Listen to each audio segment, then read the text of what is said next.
मंगलवार को जन सुनवाई में कलेक्टर आशीष सिंह तल मंजिल पर बैठे दिव्यांगजनों से मिले और उनकी समस्याओं को सुना। दिव्यांगजनों ने कलेक्टर आशीष सिंह को अपनी समस्याएं बताई, जिस पर कलेक्टर ने संबंधित अधिकारियों को तत्काल समस्याओं का समाधान करने के निर्देश दिए।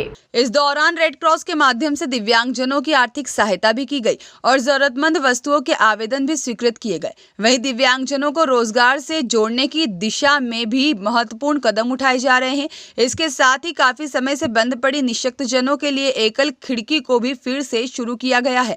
इंदौर कलेक्टर सिंह ने दिव्यांगों के बीच पहुंचकर उनकी समस्याएं अलग से सुनी और उनका निराकरण भी किया। कलेक्टर आशीष सिंह ने मीडिया से चर्चा के दौरान बताया कि जन सुनवाई में आने वाले आवेदनों का मौके पर ही निराकरण किया जाए ताकि उन्हें असुविधाओं का सामना न करना पड़े। यह प्रयास किए जाते हैं। दिव्यांगजनों की सुनवाई तल मंजिल पर ही की गई। कलेक्टर आशीष सिंह ने कहा कि दिव्यांगजनों की जो भी समस्याएं थी उन्हें तत्काल निराकरण करने के निर्देश संबंधित अधिकारियों को दिए गए हैं। वहीं उन्हें स्वरोजगार से रोजगार की दिशा में जोड़ने के लिए भी तमाम प्रयास किए जा रहे हैं। कलेक्टर सिंह ने निःशक्त जनों के लिए प्रशासनिक संकुल में मौजूद एकल खिड़की का भी निरीक्षण किया और काफी समय से बंद पड़ी एकल खिड़की को फिर से शुरू करने के निर्देश दिए। एकल खिड़की के शुरू होने से दिव्यांगजनों की कई समस्याओं का निराकरण यहीं से किया जाएगा। देखिए, आज जन सुनवाई का आयोजन पूर्व की भांति किया जा रहा है और कई सारे आवेदकों को, कुछ को तत्काल रेड क्रॉस से सहायता दी गई है, कुछ को सिलाई मशीन की सुविधा प्रदान करी गई है और कुछ दिव्यांगों को जो तिपहिया वाहन है मोटराइज्ड उसकी सुविधा और प्लस जो कुछ उपकरण होते हैं कान की मशीन इत्यादि उनको भी सुविधा उपलब्ध कराई गई है। आज से हमारी जो एकल खिड़की है जो पूर्व से काफ़ी समय से बंद चल रही थी दिव्यांगों के लिए, आज वो भी हमारे द्वारा प्रारंभ कराई जा रही है और ये एकल खिड़की दिव्यांगों संबंधी जितनी भी समस्याएं हैं, खासतौर पर मंगलवार के दिन क्योंकि बड़ी संख्या में दिव्यांग आते हैं, तो किसी को UDID के रजिस्ट्रेशन की समस्या होती है, किसी को समग्र ID में रजिस्ट्रेशन की समस्या होती है, किसी को पेंशन हेतु आवेदन करने की समस्या होती है। इसके साथ साथ उनको जो रोज़गार से जोड़ने वाला हमारा अभियान चल रहा है, स्टार्टअप से जोड़ने वाला अभियान चल रहा है, उसके लिए भी ये एकल खिड़की एक मददगार साबित होगी। उसका आज से आरंभ हो जाएगा। इसके साथ साथ दिव्यांगों के अलावा जो दूसरे आवेदक आए हैं उनका भी विधिवत सुनवाई करके कुछ को TL में मार्क किया गया है और अधिकतर लोगों की मौके पे ही समस्या का समाधान करने की कोशिश करी गई। खिड़की से शुरुआत करेंगे सर। एकल खिड़की में किस तरह की व्यवस्थाएं हम करने जा रहे हैं? देखिए, आज सभी दिव्यांगों के लिए एकल खिड़की का आयोजन किया गया है। एकल खिड़की की शुरुआत करी गई है। खास तौर पर मंगलवार को बड़ी संख्या में जो दिव्यांग आते हैं तो कई सारे लोगों का UDID में रजिस्ट्रेशन कराना पड़ता है, जिससे कि उनको केंद्र सरकार की सहायताएँ मिलती हैं। इसके अलावा नगर निगम से संबंधित समग्र और पेंशन से संबंधित काम रहते हैं, जिससे उनको पहले अलग अलग जगहों पर भटकना होता था, DDRC भी जाना पड़ता था, नगर निगम के विभिन्न जोनों में जाना पड़ता था।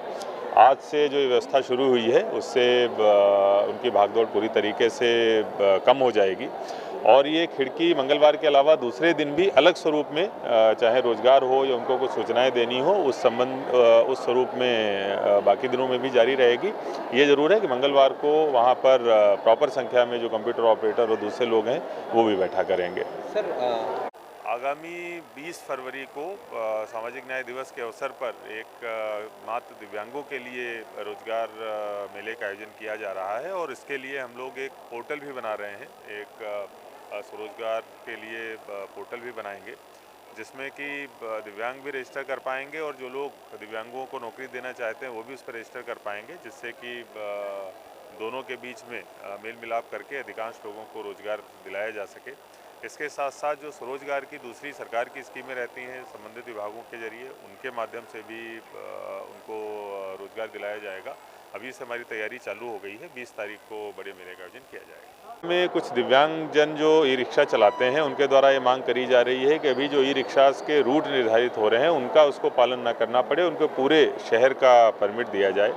आगामी जो सड़क सुरक्षा समिति की बैठक होगी उस पर अंतिम निर्णय लिया जाएगा, लेकिन मेरे द्वारा भी ये प्रस्ताव दिया गया है कि जो उनके घर के नज़दीक का रूट होगा उसका वो चयन कर सकते हैं, जिससे उनको असुविधा भी न हो और नियमों का भी पालन हो सके। का निर्माण को लेकर कुछ शिकायत जा रही कि अतिक्रमण है वो हटाया नहीं जा रहा है, निगम से आदेश हो चुके हैं, लेकिन भवन अधिकारी जो है उसका पालन नहीं कर रहे। देखिए, RE2 के संबंध में कुछ रहवासी आए थे और उनके द्वारा कहा जा रहा है कि लगभग 250 के आसपास मकान हैं, उनमें से कुछ खाली भी हो गए और कुछ खाली भी कराने हैं। चूँकि विस्थापन से जुड़ा हुआ मामला, इस संबंध में अभी तक क्या कार्रवाई हुई है और क्या होने वाला है, इसमें नगर निगम से चर्चा करी जाएगी और जितनी जल्दी भी संभव होगा उतनी जल्दी इसको रिजॉल्व किया जाएगा। सब कुछ स्वास्थ्यकर्मी देखिए, ये जो शिकायत आई थी, इसकी दूरभाष पर एक जानकारी ली गई है जिसमें पाया गया है कि लिखित में नोटिस देकर उनको लगभग 5 महीने पहले नौकरी से निकाला जा चुका है। बाकी जब लिखित प्रतिवेदन प्राप्त होगा तब आगे कार्रवाई करेंगे। ई-रिक्शा को लेकर भी कुछ लोग आए थे। सूदखोरी से परेशान होकर एक शिकायत आई है और इस हेतु SDM को निर्देशित किया गया है कि तत्काल ही जो संबंधित अधिनियम है उसमें नियम है उसमें प्रकरण को दर्ज किया जाए। उसको मेरे द्वारा TL में लेकर उसकी मॉनिटरिंग भी करी जाएगी और अगर दोषी वो पाएगा तो निश्चित रूप से कार्रवाई होगी। सर, एक वसूली अधिकारी है ग्राम जी जी हाँ, नशा मुक्ति को लेके भी आज पहल की गई है और नशा मुक्ति के संबंध में एक हम लोग बृहद प्लान तैयार कर रहे हैं। बहुत जल्दी सभी स्टेक होल्डर्स को बुलाकर हम लोग स्कूल और कॉलेजेस और रहवासी संघों से नशा मुक्ति की पहल करेंगे।